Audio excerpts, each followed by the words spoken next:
Hello friends, LGR study में आप सभी का स्वागत है। साथियों, जैसा कि आप सभी जान रहे हैं कि विज्ञान में जो हम लोग अभी चैप्टर पढ़ाई कर रहे हैं प्रकाश का परावर्तन, इस चैप्टर के अंदर पिछले क्लास में हम लोगों ने गोलीय दर्पण के बारे में कुछ बेसिक जानकारी लिया था। जैसा कि आप सभी जानते हैं कि गोलीय दर्पण के बारे में पिछले क्लास में हम लोगों ने जाना था कि गोलीय दर्पण किसे कहते हैं। तो हमने वहाँ पर आप लोगों को बताया था कि जिस दर्पण की परावर्तक सतह किसी खोखले गोले का एक भाग होता है उसे हम गोलीय दर्पण कहते हैं। इसके बाद हमने आपसे के साथ चर्चा किया था कि गोलीय दर्पण होते हैं दो प्रकार के। गोलीय दर्पण कितने प्रकार के होते हैं?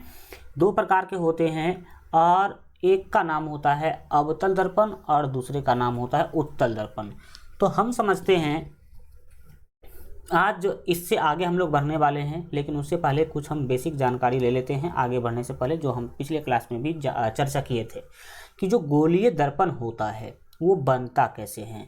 तो मैंने आपको बताया था कि आप क्या कर लीजिए कि एक जो है एक आप केंद्र ले लीजिए, यानी कि एक आप गोला ले लीजिए। क्या ले लीजिए? गोला। मान लीजिए कि ये कोई गोला है, ठीक। ये आपने क्या ले लिया? एक गोला ले लिया।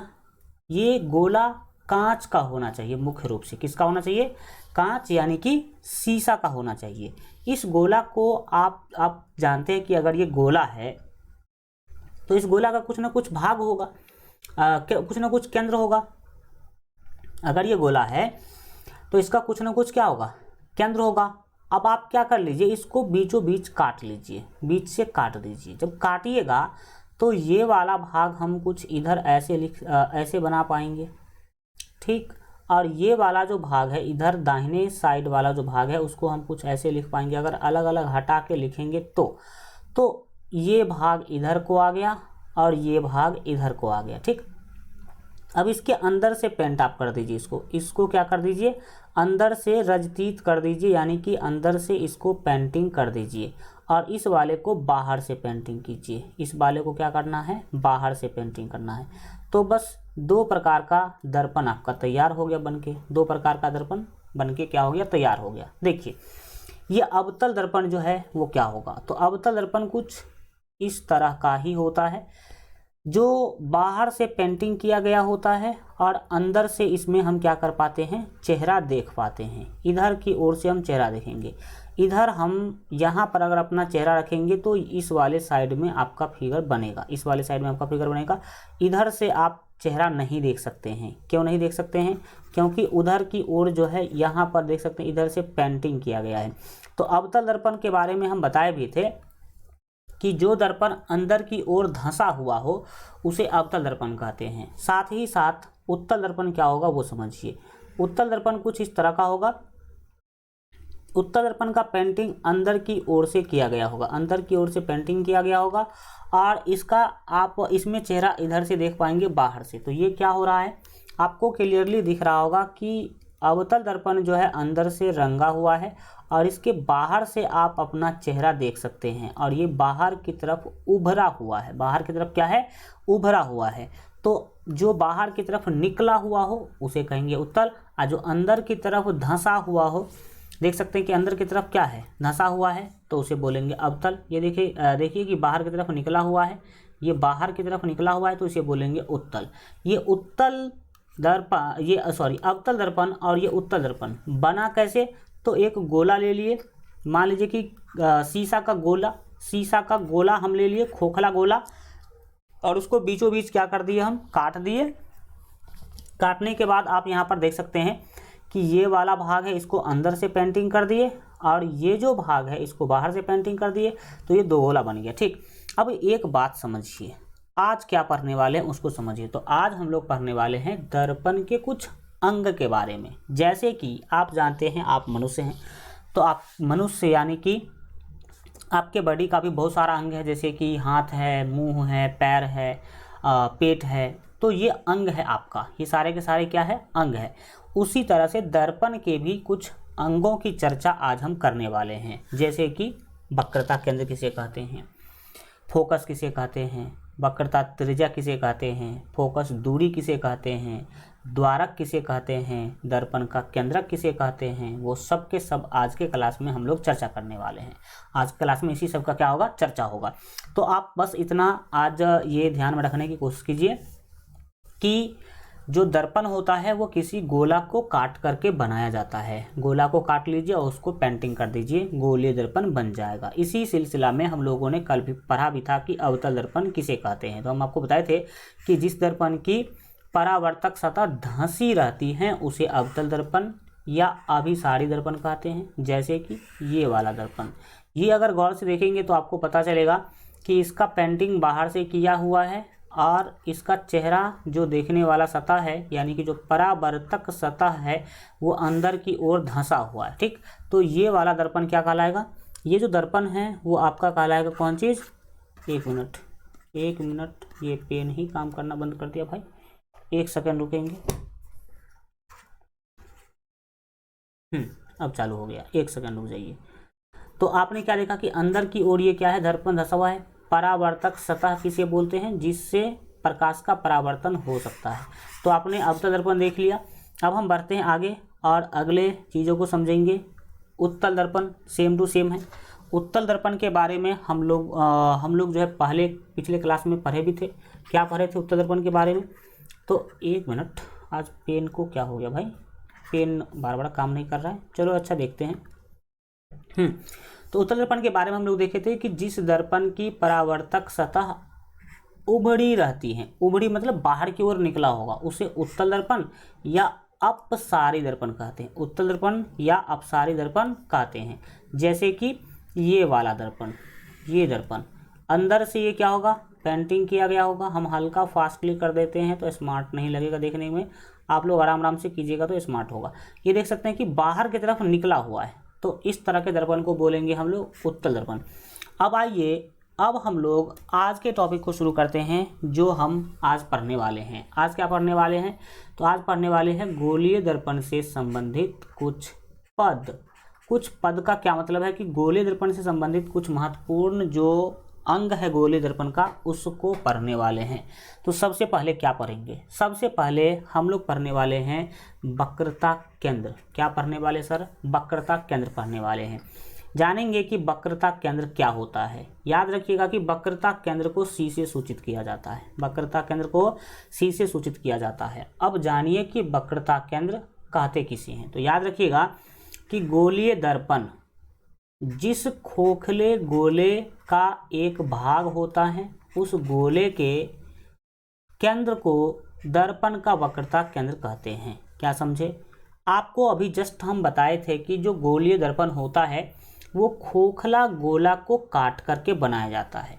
अब जिस खोखला गोला से दर्पण बनाया गया होगा उस खोखला गोला का कुछ न कुछ केंद्र होगा, उस खोखला गोला का कुछ न कुछ केंद्र होगा। उसी केंद्र को दर्पण का हम वक्रता केंद्र कहेंगे। उसी केंद्र को दर्पण का क्या कहेंगे, वक्रता केंद्र कहेंगे। जैसे कि मान लीजिए ये कोई अवतल दर्पण बनाया हमने, ये कोई क्या बनाया सर जी, हमने ये कोई अवतल दर्पण बनाया। अब जानिए ये जो अवतल दर्पण हम बनाए हैं तो ये आपको गोला का कटा हुआ भाग लग रहा होगा, क्योंकि आपको हमने बताया है कि अवतल दर्पण और उत्तल दर्पण जो है वो गोला को काट करके बनाया जाता है। तो ये जो फिगर आप देख पा रहे हैं ये किसी न किसी गोला का क्या है, भाग है, यानी किसी न किसी गोला को काट करके ही यह बनाया गया है, गोला को काट करके ही यह बनाया गया। तो ये जिस गोला का टुकड़ा है ना, उस गोला का कुछ न कुछ केंद्र होगा, उस गोला का कुछ न कुछ केंद्र होगा, उसी केंद्र को हम वक्रता केंद्र बोलेंगे। उसी केंद्र को क्या बोलेंगे सर, हम वक्रता केंद्र बोलेंगे। तो इस गोला का जो केंद्र रहा होगा उसी केंद्र को इस दर्पण का वक्रता केंद्र बोलेंगे। तो ये वक्रता केंद्र आपने अभी देखा अवतल दर्पण में, किसमें, अवतल दर्पण में देखा। ठीक, अब हम आपको उत्तल दर्पण में भी वक्रता केंद्र दिखाते हैं। उत्तल दर्पण सर हम आपको बताए थे कि कुछ इस तरह का बनेगा। इसका पेंटिंग अंदर की ओर से किया गया होगा। पेंटिंग कहाँ से किया गया होगा, अंदर की ओर से इसका पेंटिंग किया गया होगा। अब अगर देखेंगे गौर से तो ये गोला इधर की तरफ मुड़ा हुआ है, तो इसका केंद्र तो इधर रहा होगा, इसका केंद्र इधर रहा होगा। ये केंद्र किसका है, तो ये जो दर्पण है जिस गोला से काट करके बनाया गया है उस गोला का ही एक केंद्र है, तो इसी केंद्र को इस दर्पण का भी हम केंद्र बोलेंगे। तो आपने देखा कि गोलीय दर्पण जिस खोखले गोले का एक भाग होता है उस गोले के केंद्र को ही हम दर्पण का वक्रता केंद्र कहते हैं। अब इससे रिलेटेड बात याद रखिएगा कि अवतल दर्पण का वक्रता केंद्र दर्पण के सामने होता है। सही बात है, ये है आपका अवतल दर्पण। तो दर्पण के देखिए सामने है इसका वक्रता केंद्र। वक्रता केंद्र कहाँ है? तो वक्रता केंद्र दर्पण के सामने है। जबकि याद रखिएगा उत्तल दर्पण, ये कौन सा दर्पण है? उत्तल दर्पण है। उत्तल दर्पण का वक्रता केंद्र दर्पण के पीछे होता है। देखो चेहरा देखेंगे आप इधर से, चेहरा देखेंगे, ये पहले लिख देते हैं, ये है उत्तल दर्पण। ये कौन सा दर्पण है सर? ये उत्तल दर्पण है। ठीक, उत्तल दर्पण में आप चेहरा देखेंगे इसमें इधर से, लेकिन इसका वक्रता केंद्र इसके पीछे है। वक्रता केंद्र क्या है? इसके पीछे है। यहाँ पर है तो पीछे ही ना हुआ, लेकिन इसमें चेहरा भी यहीं से देखेंगे और वक्रता केंद्र भी यहीं पर है। तो जो अवतल दर्पण का वक्रता केंद्र है वो दर्पण के सामने होता है, देख सकते हैं कि सामने में है। लेकिन उत्तल दर्पण का जो वक्रता केंद्र है वो दर्पण के पीछे होता है। देखिए चेहरा देखेंगे इधर से और वक्रता केंद्र है इसके पीछे। तो ये बात आपने जाना होगा कि वक्रता केंद्र आखिर किसे कहते हैं। अब बढ़िए आगे, और दूसरा चीज़ जानने वाले हैं ध्रुव, जिसको हम लोग पोल बोलेंगे और इसको पी से सूचित करते हैं। तो जानिए कि ध्रुव किसे कहते हैं, ध्रुव क्या होता है। उत्तल दर्पण का ध्रुव हो या अवतल दर्पण का ध्रुव हो, दोनों एक ही चीज़ होता है। तो क्या होता है ये, इसके बारे में अब हम लोग क्या करते हैं, जानना, सीखना, समझना शुरू करते हैं। याद रखिएगा कि दर्पण की सतह के मध्य बिंदु को ध्रुव कहते हैं। दर्पण के मध्य बिंदु को ध्रुव कहते हैं, सीधा आप ये भी याद रख सकते हैं।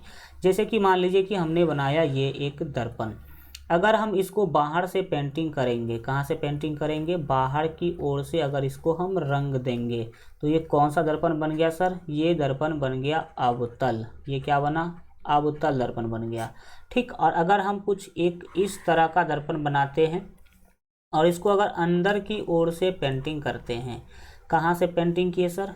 तो अंदर की ओर से पेंटिंग कर दिए, अंदर से हम इसको क्या कर दिए? रंग दिए। तो ये कहलाएगा, इधर से उभरा हुआ है तो ये कहलाएगा उत्तल दर्पण। क्या कहलाएगा?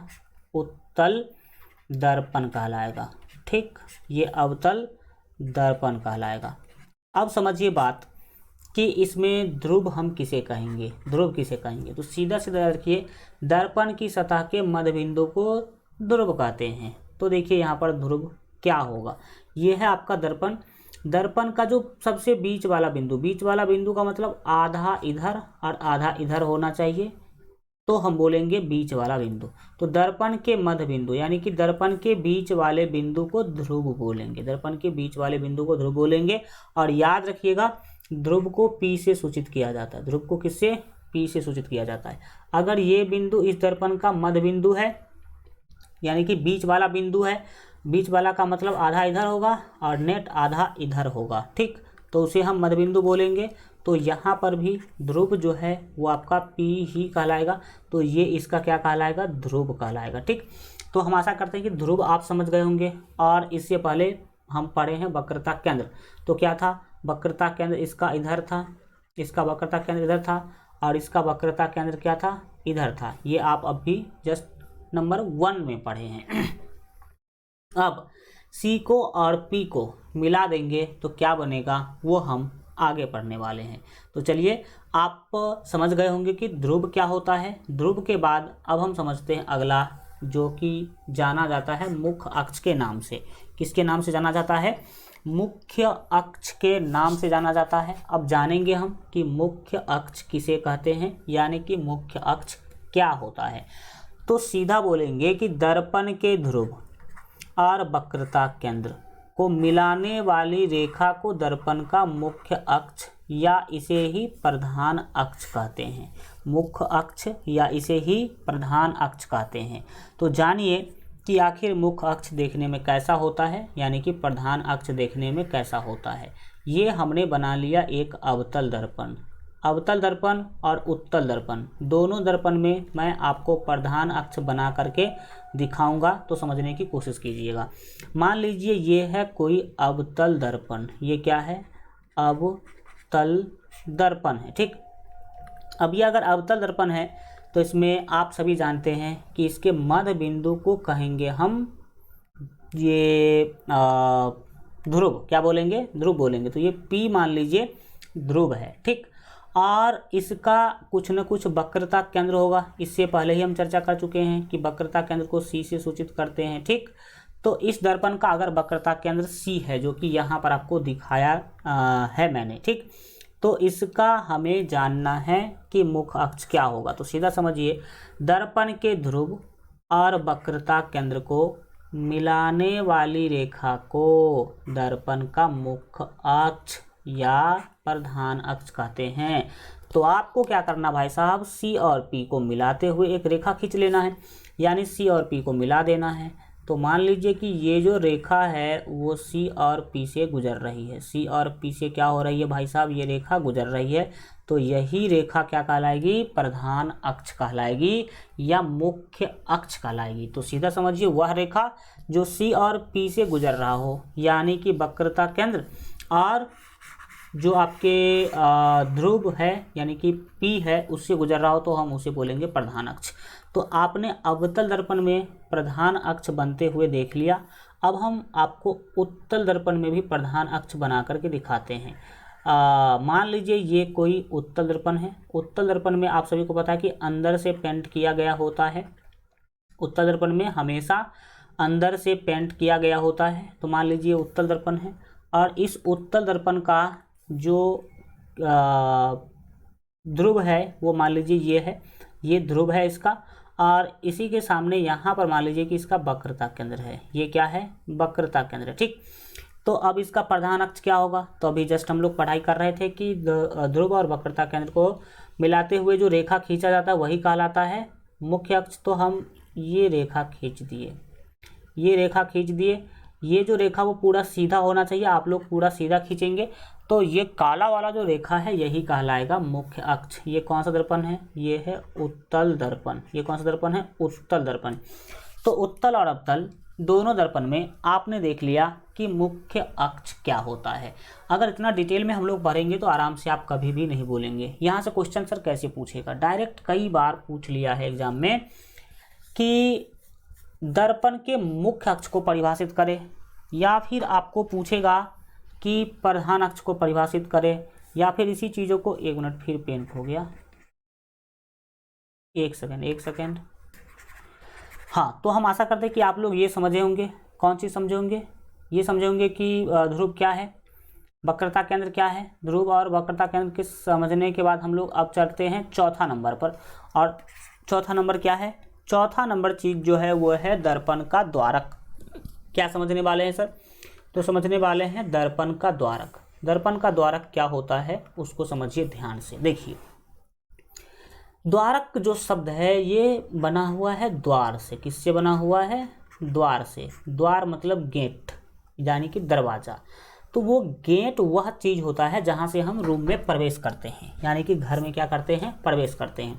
तो जानिए कि दर्पण का द्वारक क्या होता है, किसे कहते हैं दर्पण का द्वारक। देखिए क्या हमने लिखा है कि दर्पण के चौड़ाई को दर्पण का द्वारक कहते हैं। ये एक परिभाषा है। आप इसको दूसरे तरह से भी परिभाषित कर सकते हैं। आप बोल सकते हैं कि दर्पण के परावर्तक सतह के क्षेत्र को दर्पण का द्वारक कहते हैं। एग्जाम में यहाँ से सब्जेक्टिव और ऑब्जेक्टिव दोनों टाइप के क्वेश्चन पूछे गए हैं। क्या पूछा गया था, पूछा गया था कि दर्पण के चौड़ाई को क्या कहते हैं। ए ऑप्शन ध्रुव, बी ऑप्शन द्वारक, सी ऑप्शन मुख्य अक्ष, डी ऑप्शन वक्रता केंद्र। तो क्या बोलेंगे अगर पूछा जाए एग्जाम के अंदर कि दर्पण के चौड़ाई को क्या कहते हैं, तो दर्पण के चौड़ाई को दर्पण का द्वारक कहते हैं। या फिर दर्पण के परावर्तक सतह के क्षेत्र को क्या कहते हैं, तो वो भी दर्पण का द्वारक ही होता है। यानी कि दो दो परिभाषा मैंने आपको लिख दिया। इससे क्या होगा कि दो परिभाषा याद रखेंगे तो कभी भी दिक्कत नहीं आएगा। कई बार एग्जाम में इस वाले परिभाषा से क्वेश्चन पूछ लेता है ऑब्जेक्टिव, कई बार इस वाले से परिभाषा से ऑब्जेक्टिव क्वेश्चन पूछ लेता है। तो अब आप फिगर में देखिए, फिगर के हेल्प से देखिए कि आखिर दर्पण का द्वारक जो है वो क्या होता है। ठीक, तो चलिए हम लोग जानते हैं कि दर्पण का द्वारक जो है क्या होता है। देखिए, ये मान लीजिए कि कोई दर्पण है, ये हमने एक दर्पण बना लिया। ये दर्पण मान लीजिए कि अवतल दर्पण ही है। कौन सा दर्पण है? अवतल दर्पण है। अब अवतल दर्पण का द्वारक हम लोग क्या करने जा रहे हैं? पढ़ने जा रहे हैं। वैसे मैं आपको बता दूं कि द्वारक का यूज कहीं नहीं पड़ेगा।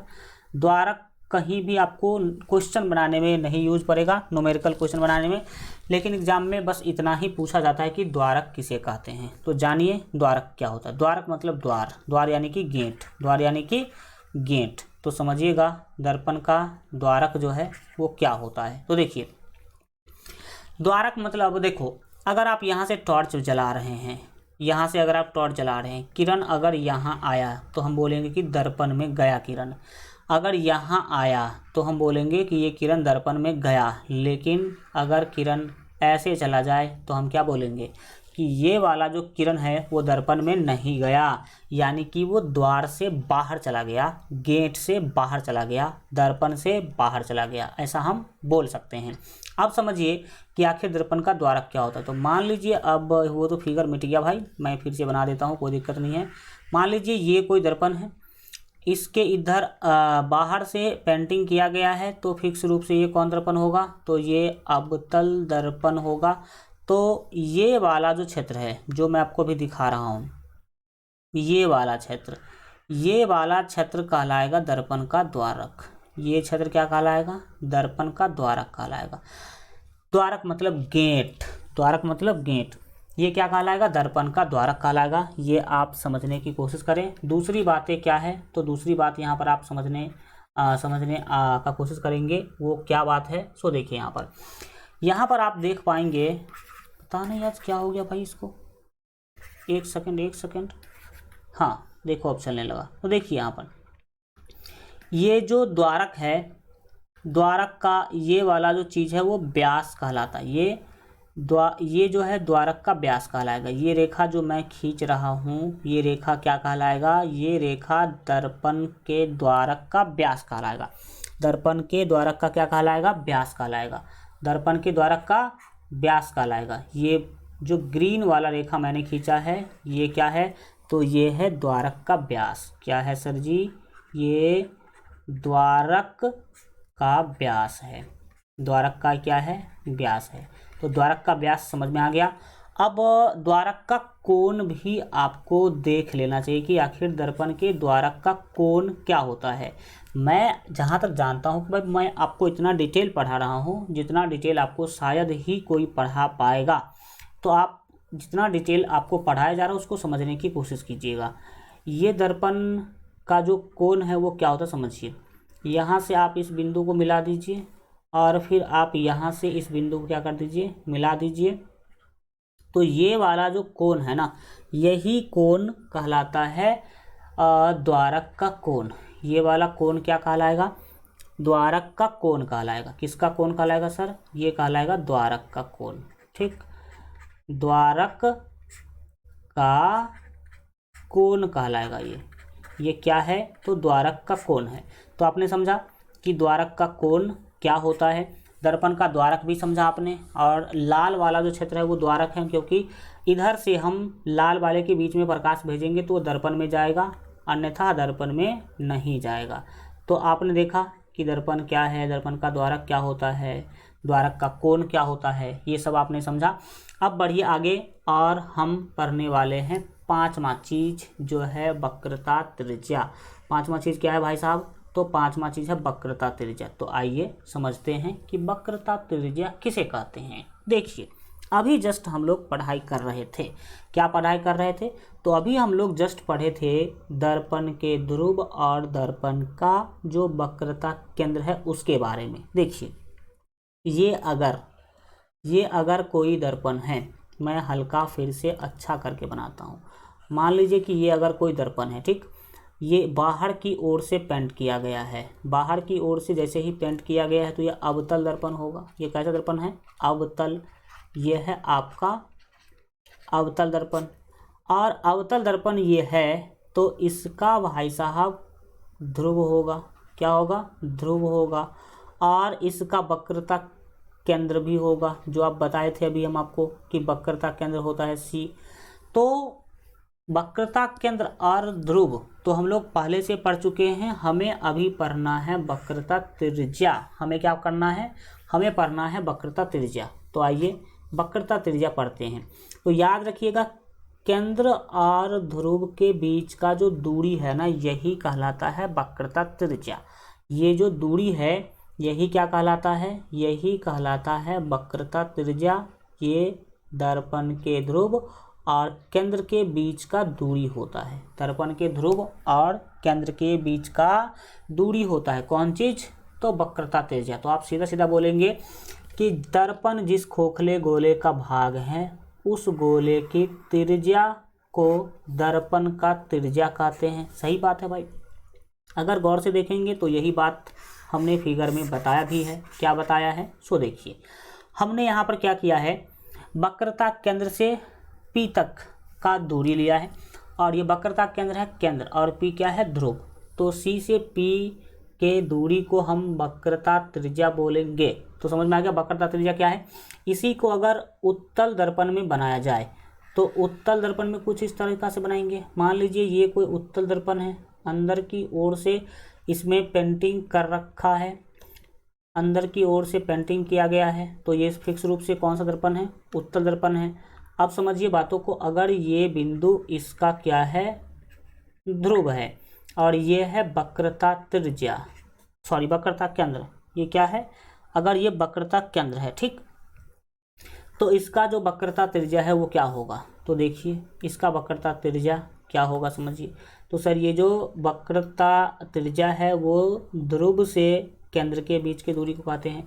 तो यही वाला जो दूरी है ना, ये कहलाएगा वक्रता त्रिज्या, और इसको r से सूचित करेंगे। किससे सूचित करेंगे, r से सूचित करेंगे। दूसरा परिभाषा हमने लिख दिया इसी का कि वक्रता केंद्र और ध्रुव के बीच के दूरी को वक्रता त्रिज्या कहते हैं। सिंपल बात है, वक्रता केंद्र और ध्रुव के बीच के दूरी को हम क्या बोलेंगे, वक्रता त्रिज्या बोलेंगे। तो दोनों उत्तल और अवतल दोनों ही दर्पण में हमने आपको दिखा दिया कि वक्रता त्रिज्या कैसा होता है। अब बढ़िए आगे, और अब हम लोग समझने वाले हैं कौन चीज़, तो फोकस समझने वाले हैं कि फोकस क्या होता है। कौन चीज़ क्या होता है, फोकस क्या होता है। देखिए फोकस हम दोनों दर्पण में अलग अलग पढ़ेंगे। उत्तल दर्पण का फोकस अलग से पढ़ेंगे और अवतल दर्पण का फोकस अलग से पढ़ेंगे। तो सबसे पहले हम लोग पढ़ने वाले हैं अवतल दर्पण का फोकस। किसका फोकस पढ़ने वाले हैं सर, अवतल दर्पण का फोकस पढ़ने वाले हैं। तो देखिए होता आखिर क्या है। मैंने ये बना लिया एक अवतल दर्पण। ये क्या किया मैंने सर, तो मैंने यह एक अवतल दर्पण बना लिया। अब आप ध्यान से सीखने की कोशिश करेंगे चीज़ों को। ये पेंटिंग करने की काम आप सावधानी से करिएगा तो अच्छा देखने में लगेगा। हम तो फास्टली किसी तरीक़ा से कर दे रहे हैं, ठीक।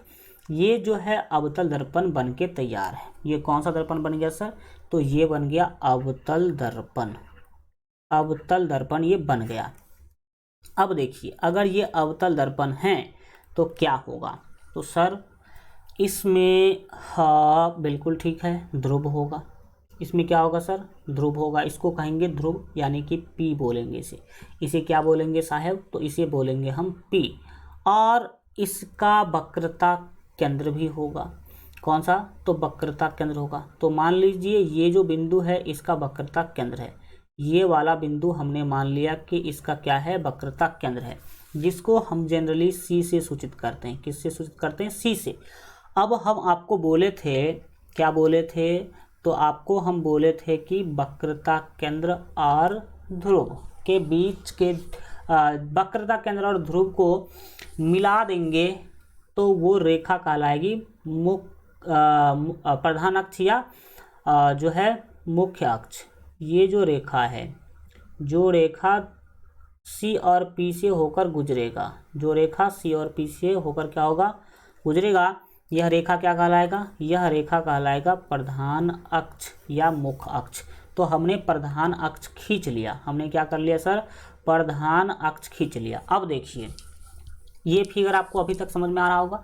P और C को हमने मिला दिया, यही कहलाएगा मुख्य अक्ष, या इसी को हम प्रधान अक्ष के नाम से भी जानते हैं। अब हम क्या करेंगे सो देखिएगा। देखिए होता क्या है कि जब आप प्रधान अक्ष के समांतर, किसके समांतर, तो प्रधान अक्ष के समांतर, मान लीजिए कोई भी किरण अगर भेजते हैं दर्पण में, प्रधान अक्ष के समांतर, मान लीजिए कि ये किरण हमने भेज दिया, एक किरण हमने भेजा, तो देखिए जो भी किरण प्रधान अक्ष के समांतर आप भेजेंगे वो दर्पण से इस प्रकार से लौट जाएगा, दर्पण से इस प्रकार से क्या हो जाएगा, लौट जाएगा। फिर एक किरण हम मान लीजिए कि नीचे की ओर से भेज दिए, तो ये भी किरण इधर से गया और ये दर्पण से लौटने के बाद फिर इस तरीका से, 1 मिनट रुकिए, 1 मिनट, हल्का उल्टा कलम चलाने में दिक्कत होता है इसीलिए आपको टेढ़ा मेढ़ा दिख रहा होगा। ये इस तरीका से क्या होगा भाई, लौटेगा, ये इस तरीका से क्या होगा, लौट जाएगा। अब मैं एक किरण और भेज दे रहा हूँ ऊपर से, मान लीजिए कि ये एक किरण आपने फिर क्या कर दिया, मुख्य अक्ष के समांतर यानी कि प्रधान अक्ष के समांतर आपने भेज दिया, तो ये किरण भी दर्पण से टकराने के बाद इसी बिंदु होकर के गुजरेगा, इसी बिंदु होकर के क्या होगा, गुजरेगा। एक किरण और आप भेज दीजिए, एक किरण हमने नीचे से और क्या कर दिया, भेज दिया। ये सभी के सभी किरण किधर से हम भेज रहे हैं, तो मुख्य अक्ष के समांतर भेज रहे हैं। कहाँ से भेज रहे हैं, मुख्य अक्ष के समांतर भेज रहे हैं। तो ये सभी के सभी किरण किधर से लौटेगा सर, जब आप मुख्य अक्ष के समांतर भेजेंगे तो वो सभी के सभी किरण मुख्य अक्ष के एक बिंदु पर जाकर के मिलेगा। मुख्य अक्ष के एक बिंदु पर जाकर के क्या हो गया भाई साहब, चारों तरफ से किरण आकर के मुख्य अक्ष के एक बिंदु पर जाकर के रुक गया, मुख्य अक्ष के एक बिंदु पर जाकर के क्या हो गया सर, रुक गया। इसी बिंदु को हम फोकस कहते हैं। क्या कहते हैं सर, तो इसी बिंदु को फोकस कहते हैं और इसको F से सूचित करते हैं। किससे सूचित करते हैं, F से।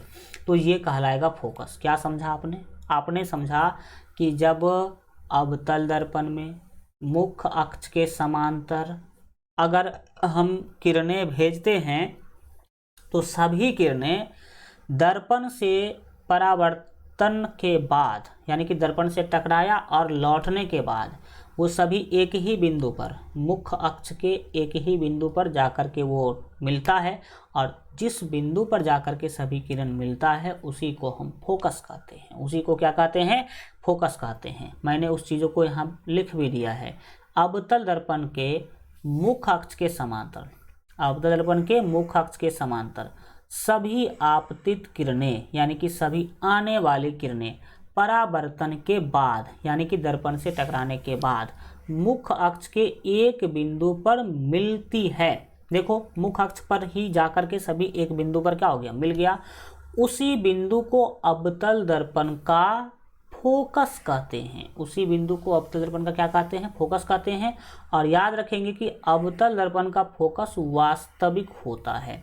क्या याद रखेंगे, अवतल दर्पण का फोकस वास्तविक होता है। इसे हल्के में मत लेना आप लोग, एग्जाम में पूछा हुआ क्वेश्चन है कि अवतल दर्पण का फोकस कैसा होता है, वास्तविक या अवास्तविक, तो बोलेंगे वास्तविक। क्या बोलेंगे, वास्तविक होता है। तो हम आशा करते हैं कि अवतल दर्पण का फोकस आप समझ गए होंगे। अब बात करते हैं कि इसे वास्तविक फोकस क्यों कहते हैं।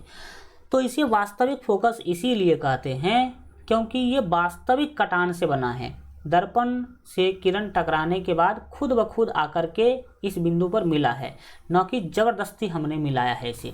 अब बात करेंगे हम उत्तल दर्पण के फोकस के बारे में।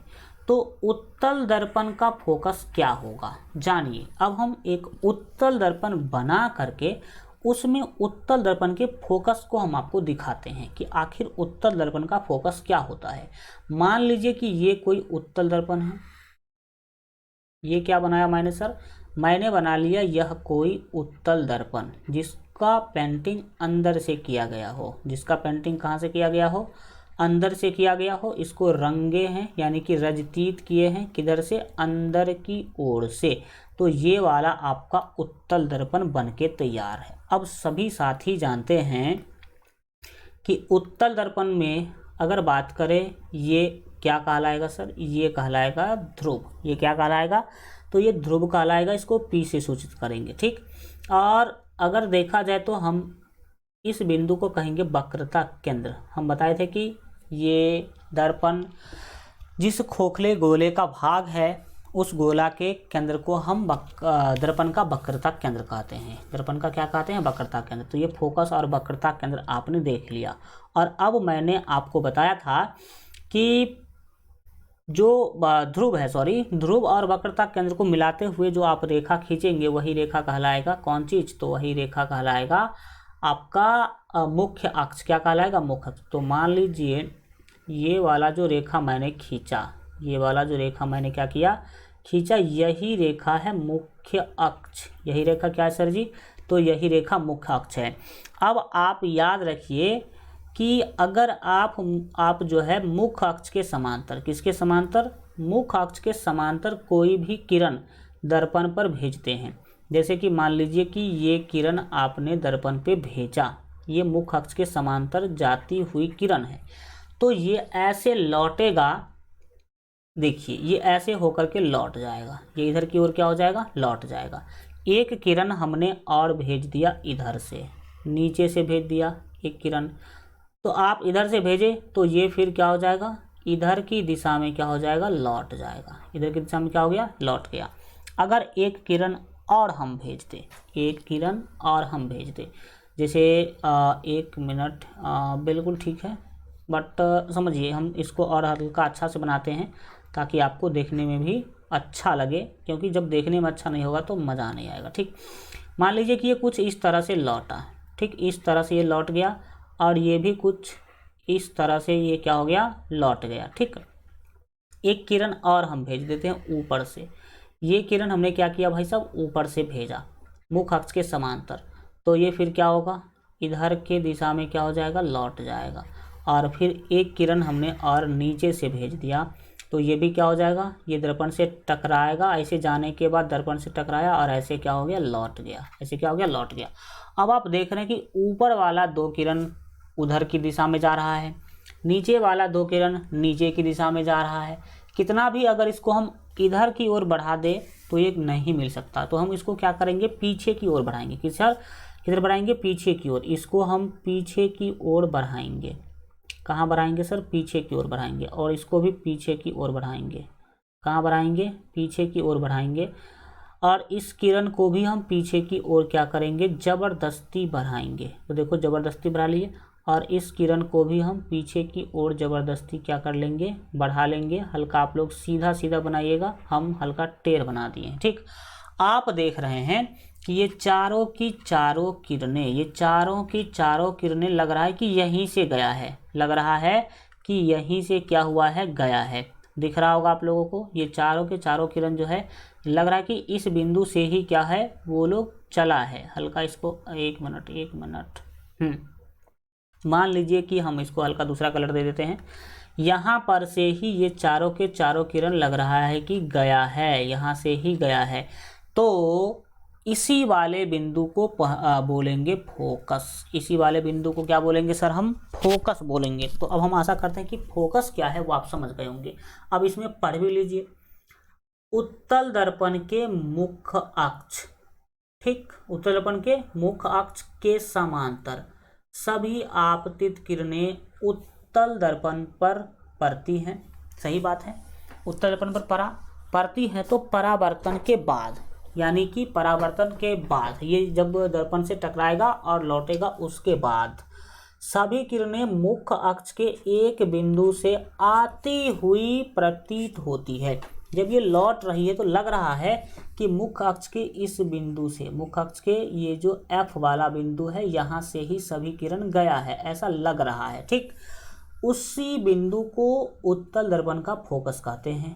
तो जिस बिंदु से ये सभी किरणें जाता हुआ प्रतीत हो रहा है उसी बिंदु को हम उत्तल दर्पण का क्या कहेंगे? फोकस कहेंगे।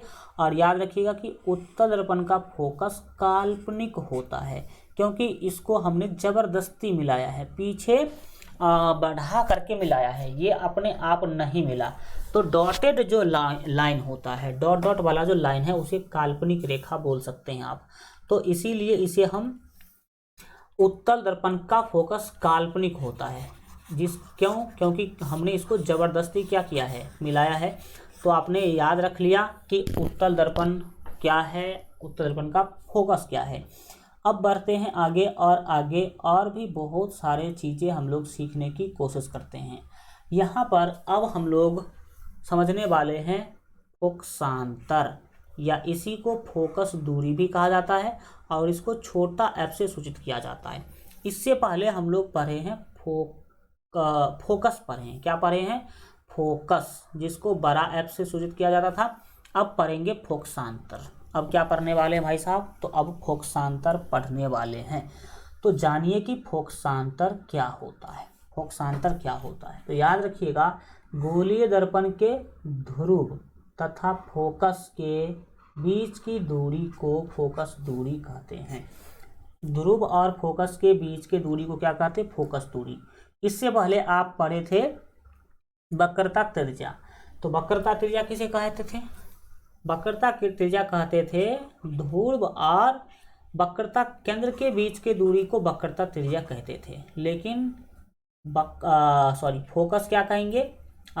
फोकसांतर किसे कहेंगे? फोकसांतर या फोकस दूरी, फोकसांतर या फोकस दूरी किसे कहेंगे? तो ध्रुव और फोकस के बीच की दूरी को हम बोलेंगे फोकस दूरी। जैसे देखिए आप फिगर में, मान लीजिए ये कोई दर्पण है, ये अवतल दर्पण मैंने बना दिया, ठीक। ये कोई अवतल दर्पण है, ये कोई क्या है भाई साहब? अवतल दर्पण है। अब इस अवतल दर्पण में मान लीजिए कि ये मुख्य अक्ष है। ये क्या है? मुख्य अक्ष है। हल्का मुख्य अक्ष अच्छा से मैं बना देता हूँ ताकि आपको और ज़्यादा समझ में आ जाए। मुख्य अक्ष होता क्या है भाई? ये हम आपको बताए थे कि ये ध्रुव है, जिसको पी से सूचित करेंगे, और ये मान लीजिए कि वक्रता केंद्र है। ये क्या है? वक्रता केंद्र है। तो हम आपको बताए थे कि ध्रुव और वक्रता केंद्र से होकर जो गुजरने वाली रेखा होती है वही कहलाती है मुख्य अक्ष। यही क्या कहलाएगी? मुख्य अक्ष कहलाएगी। और याद रखिएगा कि सी और पी, कौन कौन? तो सी और पी, यानी कि वक्रता केंद्र और ध्रुव के बीच में जो बिंदु होता है उसे ही कहते हैं फोकस। उसे क्या कहते हैं? फोकस। या फिर आप इसको ऐसे कह लीजिए कि वक्रता केंद्र और ध्रुव के बीच में फोकस होता है। फोकस जो है वक्रता केंद्र और ध्रुव के बीच में होता है, यानी कि पूरे मिडिल में होगा ये फोकस। तो अब जानने वाले हम कि आखिर फोकस दूरी किसे कहते हैं। तो देखिए, यहाँ से लेकर के, यानी कि फोकस से लेकर के ध्रुव तक के दूरी को हम फोकस दूरी कहते हैं। क्या कहते हैं? फोकस दूरी कहते हैं। और याद रखिएगा, इसे हम छोटा एफ से सूचित करेंगे। किससे सूचित करेंगे भाई साहब? इसे हम करेंगे छोटा एफ से सूचित। तो समझ में आ गया कि फोकस और कौन चीज? बहुत ही फोकस मोटा हो गया, इसको हल्का छोटा कर देते हैं, पतला बना देते हैं। याद रखिएगा, ये जो बिंदु है ना, इस बिंदु को कहते हैं फोकस, और फोकस से ध्रुव तक का जो दूरी है वही फोकस दूरी या फोकसांतर कहलाता है। फोकसांतर या फोकस दूरी कहलाता है। अब आपने ये सीख लिया। अब दूसरा हम बताए थे, क्या बताए थे? दूसरा बताए थे कि वक्रता केंद्र और ध्रुव, वक्रता केंद्र और ध्रुव के बीच का जो दूरी है वो कहलाता है वक्रता त्रिज्या। वो क्या कहलाता है? वक्रता त्रिज्या। तो ये अभी आप केवल देख लीजिए। यही बात अगर आप उत्तल दर्पण में करेंगे तो सेम टू सेम काम होगा। उत्तल दर्पण में करेंगे तो क्या होगा? सेम टू सेम काम होगा। हम आपको करके ही दिखा देते हैं। जैसे कि मान लीजिए कि ये उत्तल दर्पण है, ये मान लीजिए, बहुत बड़ा बन गया, नहीं कोई दिक्कत नहीं। ये मान लीजिए कि उत्तल दर्पण है, ये है आपका उत्तल दर्पण, ठीक। यहाँ पर देखिए, ये उत्तल दर्पण है और ये इसका ध्रुव है। ये बिंदु हमने मान लिया इसका ध्रुव है। और अच्छा, इसको हल्का दूसरा कलर से ही दिखा देते हैं क्योंकि दिख नहीं रहा है, ये दिखने के लिए तैयार नहीं है। तो रुको, इसको हम हल्का दूसरा कलर से दिखा देते हैं। मान लीजिए क्या कि ये ध्रुव है और ये है इसका वक्रता केंद्र। ये क्या है? P है और ये C है। अब आप ध्रुव को और वक्रता केंद्र को मिलाएंगे तो ये मुख्य अक्ष कहलाएगा। तो याद रखिएगा कि P और C के बीच में पी और सी के बीच में जो बिंदु होगा, पी और सी के बीच में जो बिंदु होगा वही कहलाएगा फोकस, वही क्या कहलाएगा फोकस। और फोकस से लेकर के ध्रुव के दूरी को, फोकस से ध्रुव के दूरी को कहते हैं फोकसांतर। और ध्रुव से लेकर के वक्रता केंद्र के दूरी को, ध्रुव से वक्रता केंद्र की दूरी को क्या कहते हैं, इसको कहते हैं वक्रता त्रिज्या। तो अभी हम लोग दोनों चीज साथ साथ समझ लिए कि फोकस क्या होता है, फोकस दूरी क्या होता है और वक्रता त्रिज्या क्या होता है। अगर गौर से देखेंगे तो आपको पता चलेगा कि वक्रता त्रिज्या बड़ा है, सही बात है भाई, पी से लेकर के सी तक है वक्रता त्रिज्या, और जो फोकस दूरी है वो पी से लेकर एफ तक ही है, पी से एफ तक ही है कौन चीज, फोकस दूरी। और आधा जगह इधर बचा ही हुआ है, यानी कि जो वक्रता त्रिज्या है, ये जो वक्रता त्रिज्या जो होती है वो फोकस दूरी का 2 गुना है। देख लो, ये आधा लंबाई में ही फोकस दूरी बना हुआ है, या इसी को हम फोकसांतर कहते हैं। तो आपने देखा कि जो वक्रता त्रिज्या होगा वो फोकस दूरी का 2 गुना होगा। वक्रता त्रिज्या क्या होगा सर, तो फोकस दूरी का 2 गुना होगा। अब बढ़ते हैं आगे, और आगे की चीज़ों को आप ध्यान से समझने की क्या करेंगे, कोशिश करेंगे। ठीक, फोटो बिल्कुल ठीक है, ये हल्का रात ज़्यादा हो गया, लेकिन फिर भी चलिए पढ़ते हैं, कोई दिक्कत वाली बातें नहीं। देखिए, अब जो अगला चीज़ हम पढ़ने वाले हैं, नेक्स्ट थिंग जो हम बात करेंगे वो क्या है, तो वो है फोकस दूरी यानी कि एफ, छोटा एफ, और वक्रता त्रिज्या यानी कि आर में संबंध। तो अब हम एफ और आर में संबंध पढ़ने वाले हैं। तो अभी जस्ट मैं बोल ही रहा था कि गोलीय दर्पण की फोकस दूरी वक्रता त्रिज्या की आधी होती है, यानी कि एफ जो है वो वक्रता त्रिज्या की आधी होती है। एफ क्या होती है, वक्रता त्रिज्या की आधी होती है। मतलब क्या है, मतलब देख लीजिए आप फिगर में, जो फोकस दूरी है वो वक्रता त्रिज्या का जस्ट आधी है, जस्ट क्या है, आधी है। तो इसको आप इस वाले फार्मूला के रूप में भी लिख सकते हैं, जो फार्मूला हमने आपको ऊपर लिख भी दिया है पहले से ही, एफ बराबर r/2। एफ जो है वो छोटा एफ होना चाहिए, यहाँ पर गलती से बड़ा एफ लिखा हुआ है, यानी कि एफ बराबर r/2 आप लिख सकते हैं। ये एक फार्मूला बन गया। इसका मतलब क्या है कि फोकस दूरी वक्रता त्रिज्या की आधी होती है। इसी को आप ऐसे भी लिख सकते हैं, r बराबर 2f, r बराबर 2f भी आप इसे बोल सकते हैं, यानी कि जो वक्रता त्रिज्या है वो फोकस दूरी की 2 गुनी होती है। फोकस दूरी को 2 से गुना कर दो, वो वक्रता त्रिज्या बन जाएगा। अब इस वाले फॉर्मूला से क्वेश्चन आपके एग्जाम में पूछे जाते हैं, तो सीखिए कि क्या क्वेश्चन पूछा जाएगा। आपको क्वेश्चन पूछा जाएगा कि फोकस दूरी है 20 cm, फोकस दूरी कितना है 20 cm, तो बताइए कि वक्रता त्रिज्या कितना होगा, वक्रता त्रिज्या कितना होगा, यानी कि r निकालने के लिए आपको बोला गया। तो देखो, r निकालने का फॉर्मूला होता है 2f, 2f का मतलब 2 गुने f। तो आप इस वाले फार्मूला के यूज से आराम से r निकाल पाएंगे। f का वैल्यू आप 20 रख देंगे तो आपको r मिल जाएगा 40, 20 गुना 40 cm। ठीक, इसी तरीक़ा से अगर आपको क्वेश्चन में r बोल दिया जाए कि r इतना है, ठीक है, ये फर्स्ट क्वेश्चन मान लेना। अगर आपको बोल दिया कि r है 60 cm, r कितना है 60 cm, तो भाई साहब आपको f निकालने के लिए बोला गया। तो क्या बोला गया, बोला गया कि आप f निकाल के बताओ कि f कितना होगा। तो f निकालने का फार्मूला हम लगाएंगे, यूज करेंगे। तो बोलेंगे कि सर f निकालने का जो फार्मूला होता है वो होता है r/2।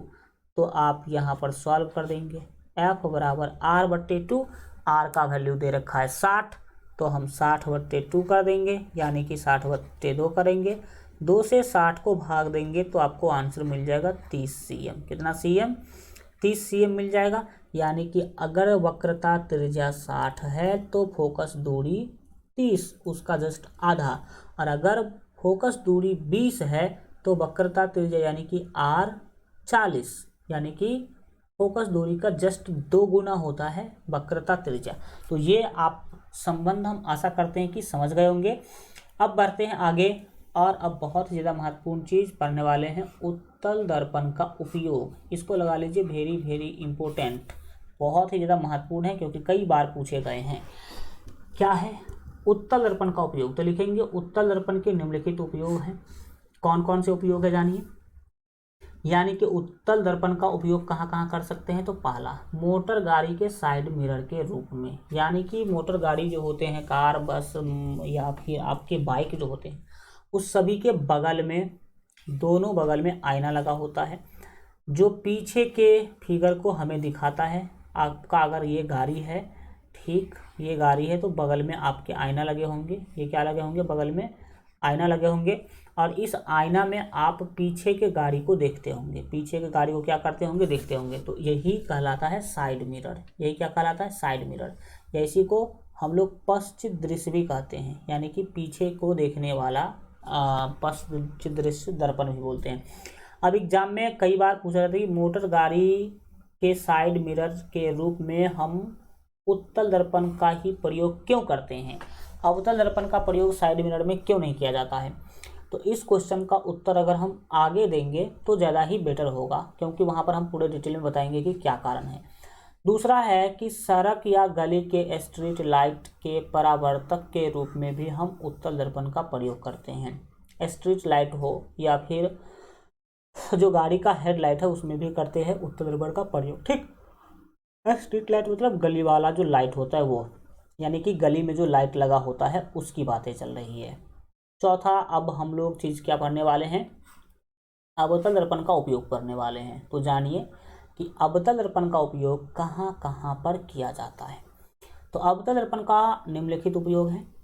पहला, बोलेंगे कि अवतल दर्पण का उपयोग हजामती दर्पण में किया जाता है। हजामती दर्पण यानी कि जो सैलून में हजाम के यहाँ जो दर्पण लगा होता है वो कौन सा दर्पण होता है? वो अवतल दर्पण होता है। क्यों? क्योंकि अवतल दर्पण जो है किसी भी वस्तु का बड़ा प्रतिबिंब बनाता है। किसी भी वस्तु का बड़ा प्रतिबिंब बनाता है। तो हमारा आपका जो छोटा दाढ़ी है ना, वो भी दर्पण में बड़ा बड़ा दिखता है। दर्पण में क्या होता है? बड़ा बड़ा दिखता है। तो इसीलिए हजाम को काटने में सहूलियत होता है बड़ा बड़ा चीज दर्पण दाढ़ी देख करके। दूसरा, रोगियों के कान, नाक, गले इत्यादि के जांच के लिए अवतल दर्पण का उपयोग किया जाता है। इस क्वेश्चन को कई बार पूछ लिया गया है। ENT डॉक्टर, कौन डॉक्टर? ENT doctor. ई मतलब ईयर, N मतलब नोज और T मतलब होता है जो टूथ होते हैं, या फिर हाँ ठीक है ENT थ्रोट होता है। थ्रोट मीन्स गला, थ्रोट मीन्स गला, T मतलब थ्रोट, थ्रोट मीन्स गला।